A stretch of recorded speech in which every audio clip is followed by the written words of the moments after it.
What's going on, wrestling fans? It is IC Fall. Welcome to the Wrestling News Co. Here I am with the voice. Well, one of the voices. I don't want to offend Mr. You can say it. Okay. The voice of NXT, Vic Joseph. How you doing today? I'm doing great. It's the biggest weekend of all time. It's my favorite week of the year. I've said it a few times today already. 17th consecutive WrestleMania weekend for me. As a fan, on commentary, WWE Universe, proud member since I was born. So let's go back 17 years ago then. What was the first event that really grabbed you as a fan?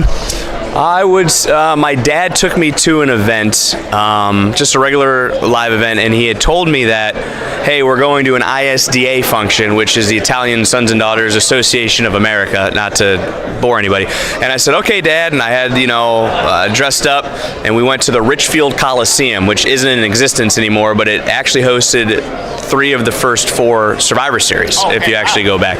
And we go in, and I didn't know what we were at, and we walk in, and I'm thinking, oh, cool, I'm a little kid. And then I see the ring, and then we're getting closer and closer and closer, and we had like front row, second row seats, and so I was like, this is awesome. In terms of events, the first VHS tape I ever bought was Royal Rumble 95, and Shawn won from number 1, and I would say just watching with my uncle as a kid and my dad, I had a VHS tape like Survivor Series 88. It was when I remember the 5 tag teams were on each side, so it was like the whole ring was with guys around it, and so those are my earliest memories, but that's how far I date back. Wow. Because I've interviewed like the Warlord and people like that who are involved in these Barbarian, these huge matches where I'm like, how did you guys see when everyone's covering the ring, and even if you watch it on tape, half the ring is covered. It's wild. So you talked about Shawn Michaels for a minute, and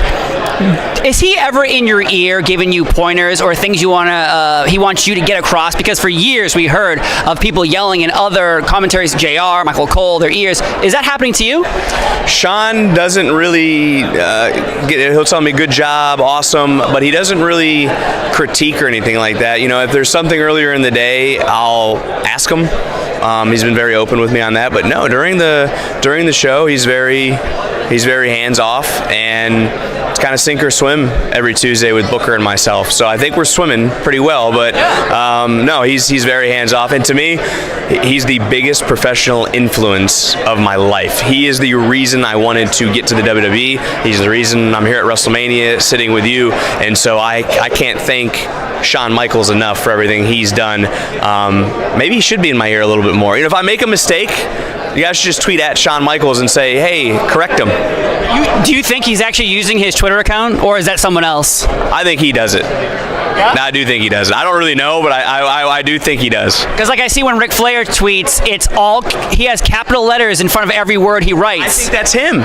But how can you even sit there and go capital letter, capital letter? My mom texts me still on a flip phone, a T9. She won't get an iPhone, and everything, she sits there in single digit punches in the numbers and the letters. So I think Ric Flair does his social media as well. Someone needs to do my social media. My wife typically does, actually, Mackenzie, so to be fair. Yes, my wife trims my beard because she says I look homeless sometimes, so it happens. I can't even grow a beard. I haven't shaved in probably 18 years.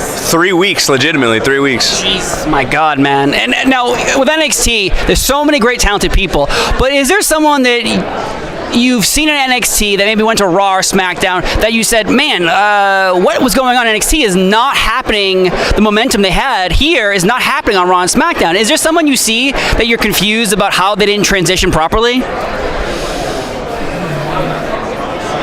No, not in recent times, but you can go back to the Shinsuke's. People argue about Shinsuke, and people argue about Sami Zayn, or put talent in, whatever, 5 years ago. I think Keith Lee is one of the biggest ones. I wasn't around long enough to know that. I would say now, no, there's not. There's a lot more synergy, I would say, which I think is very helpful to the product overall, at least in my opinion, because you're used to what you see and it just transitions over. I would say that I would love to see the Creed brothers, more. Those are 2 guys that I have a great respect for. I'm really glad that Johnny and Tommaso are getting their just due, making their WrestleMania debuts actually tomorrow. But no, not really in recent. That's a good question, but sorry I don't have a better answer for that one. I don't think so recently, though, no.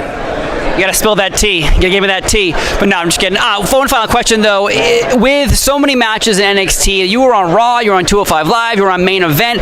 What Match Challenge, NXT UK. Wow. All right. So you've been everywhere. I've never done is SmackDown.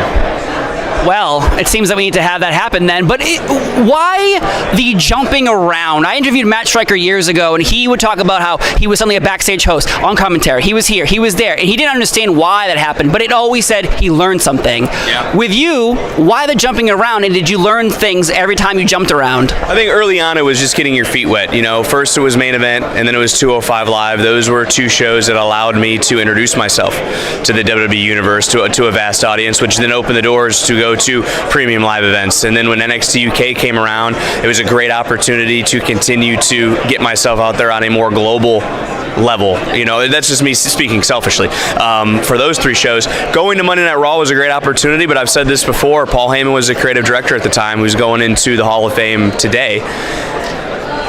I wasn't ready. I wasn't. And so there were things that I was doing that I look back on now and just cringe and go, oh my God, if I could slap myself in the face, I would. So I needed to fail in that moment to get to where I am now. And working with Beth Phoenix, working with Wade Barrett early on in NXT 5 years ago, allowed me to get my confidence back, allowed me to realize what I was doing wrong and how to fix it, along with talking to guys like Michael Cole and Corey Graves, who helped me elevate my game, to now working with Booker, where I say I'm in graduate school now. Because Booker, and this is honest to God's truth, Booker's just Booker.